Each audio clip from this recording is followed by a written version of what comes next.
قرآن کو سینوں میں ہم ایسے بسائیں گے، شہروں پہ تلاوت کا ایک نور سجائیں گے۔ السلام علیکم ورحمۃ اللہ وبرکاتہ۔ آپ کا استقبال ہے ہمارے چینل 5 to 10 منٹس درس قرآن میں۔ ہمیں امید ہے کہ آپ حضرات بخیر و عافیت ہوں گے اور قرآن پاک پڑھنے کی مشق اور کوشش کر رہے ہوں گے۔ اللہ پاک آپ کی کوششوں کو قبول فرماوے اور مزید ترقی عطا فرماوے۔ آج ہم 13ویں پارے کا 13واں رکوع پڑھنے والے ہیں۔ آج جس سورہ کو ہم پڑھنے والے ہیں اس کا نام ہے سورہ ابراہیم۔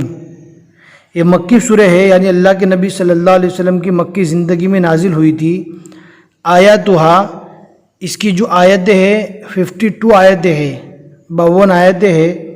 رکوعاتہا، اس میں جو رکوع ہے وہ 7 رکوع ہے۔ انشاءاللہ آج کا رکوع ہم پڑھنا اسٹارٹ کرتے ہیں۔ یہ سورہ ابراہیم کا پہلا رکوع ہے اور 13ویں پارے کا 13واں رکوع ہے۔ آپ کو دھیان سے سننا ہے، سمجھنا ہے اور آپ کو بھی یاد کرنے کی پوری کوشش کرنا ہے۔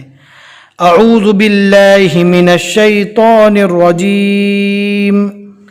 سورۃ ابراہیم مکیہ، سورۃ ابراہیم مکیہ۔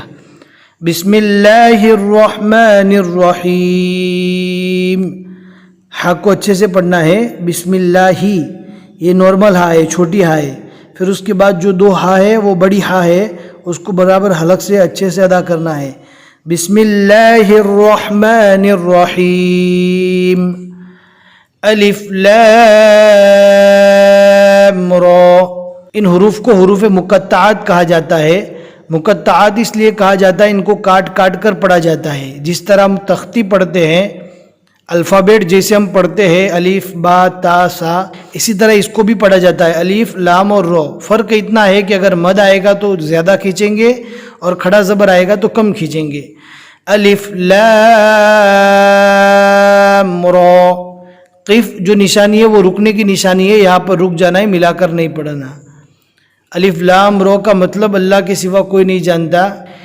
کتاب انزلناہ الیک لتخرج الناس من الظلمات الی النور بإذن ربهم الی صراط العزیز الحمید۔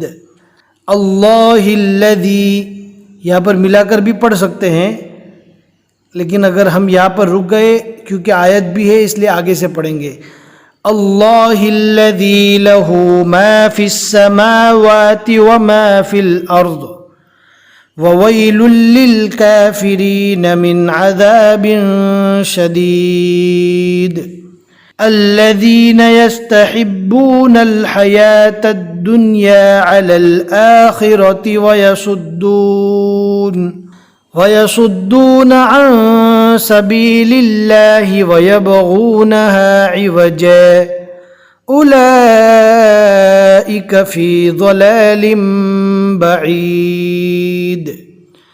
وما أرسلنا من رسول إلا بلسان قومه ليبين لهم فيضل الله من يشاء ويهدي من يشاء وهو العزيز الحكيم۔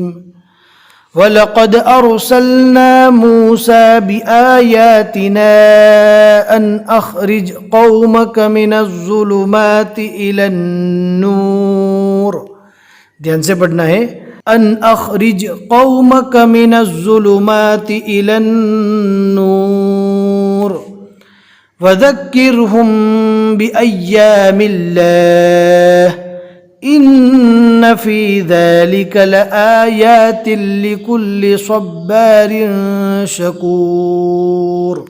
وَإِذْ قَالَ مُوسَى لِقَوْمِهِ اذْكُرُوا نِعْمَةَ اللَّهِ عَلَيْكُمْ إِذْ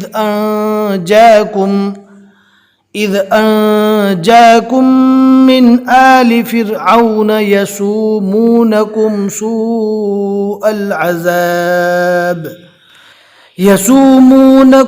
سوء العذاب ويذبحون أبناءكم ويستحيون نساءكم وفی ذالکم بلاء من ربکم عظیم صدق اللہ العظیم۔ الحمدللہ 13ویں پارے کا 13واں رکوع یہاں تک مکمل ہو چکا۔ آج کے رکوع میں ہم نے 6 آیتیں پڑھی۔ آپ دیکھ سکتے ہیں عین کے بیچ میں 6 لکھا ہوا ہے اور عین کے اوپر 1 لکھا ہوا ہے، یعنی سورہ ابراہیم جو ابھی ہم نے شروع کی، اس کا 1 رکوع یہاں تک مکمل ہو چکا۔ ہمیں امید ہے کہ آج کا سبق آپ کو اچھے سمجھ میں آ گیا ہوگا۔ لائک کر کے ضرور بتا دیں تاکہ ہمیں تسلی ہو جاوے، اور اپنے دوستوں کو شیئر کرنا نہ بھولے۔ پھر ملیں گے انشاءاللہ اگلے سبق میں۔ السلام علیکم ورحمۃ اللہ وبرکاتہ۔